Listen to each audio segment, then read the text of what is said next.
med de store.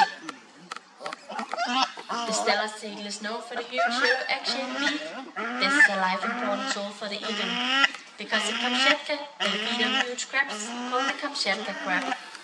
The shell of this particular crab can be over 1/2 meter, and it is very strong. So to get to the crab meter, they have to use their beak to break the hard shell.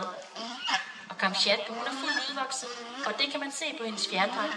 I kan se, hun har disse hvide markeringer, og det får stellersøjen først, når den er udvokset og kønsmoden i en alder af 5 til 6 år. Før den alder er de helt mørkebrune i fjerdragten.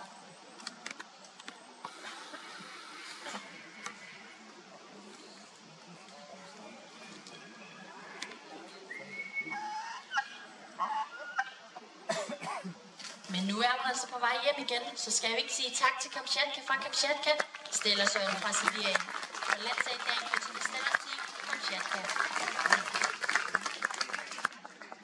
Og I skal nu se vores helt store stolthed her på stedet.